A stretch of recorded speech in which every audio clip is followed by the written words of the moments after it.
The Tale of Two Bad Mice by Beatrix Potter. Once upon a time, there was a very beautiful doll's house. It was red brick with white windows, and it had real muslin curtains, and a front door, and a chimney. It belonged to two dolls called Lucinda and Jane. At least it belonged to Lucinda, but she never ordered meals. Jane was the cook, but she never did any cooking because the dinner had been bought ready made in a box full of shavings. There were two red lobsters and a ham, a fish, a pudding, and some pears and oranges. They would not come off the plates, but they were extremely beautiful. One morning, Lucinda and Jane had gone out for a drive in the doll's perambulator. There was no one in the nursery, and it was very quiet. Presently there was a little scuffing, scratching noise in a corner near the fireplace, where there was a hole under the skirting board. Tom Tom put out his head for a moment and then popped it in again. Tom Tom was a mouse. A minute afterwards, Honka Monka, his wife, put her head out too, and when she saw that there was no one in the nursery, she ventured out on the oilcloth under the coal box. The doll's house stood at the other side of the fireplace. Tom Tom and Honka Monka went cautiously across the hearthrug. They pushed the front door. It was not fast. Tom Tom and Honka Monka went upstairs and peeped into the dining room. Then they squeaked with joy. Such a lovely dinner was laid out upon the table. There were tin spoons and lead, knives and forks, and two dolly chairs, all so convenient. Tom Tom set to work at once to carve the ham. It was a beautiful, shiny yellow, streaked with red. The knife crumpled up and hurt him. He put his finger in his mouth. "It is not boiled enough. It is hard. You have a try, Honka Monka." Honka Monka stood up in her chair and chopped at the ham with another lead knife.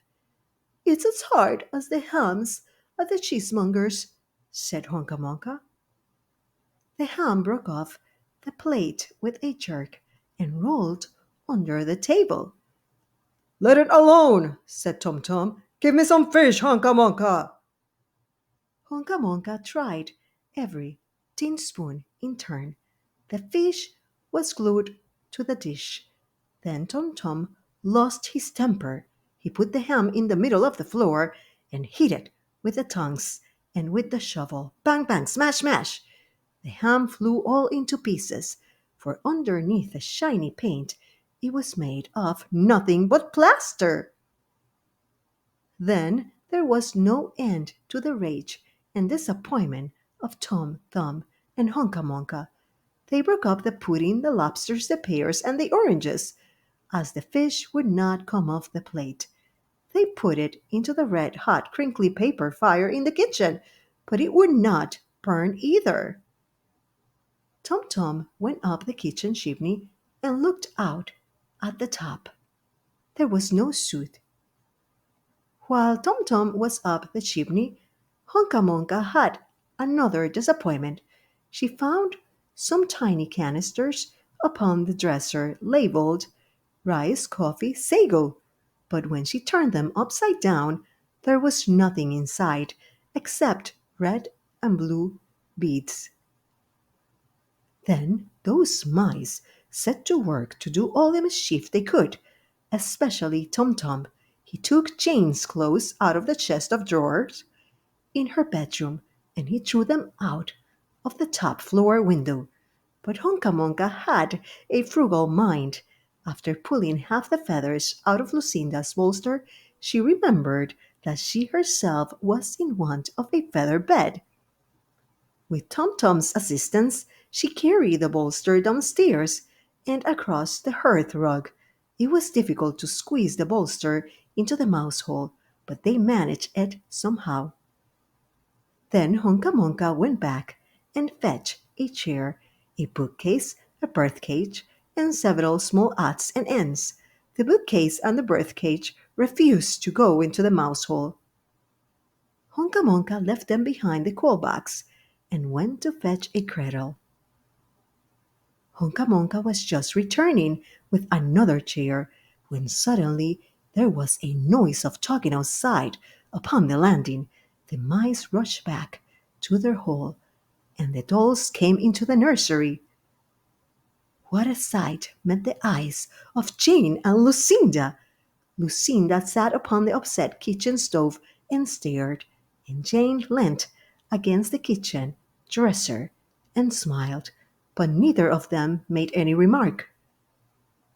The bookcase and the birdcage were rescued from under the coal box, but Honka Monka has got the cradle and some of Lucinda's clothes.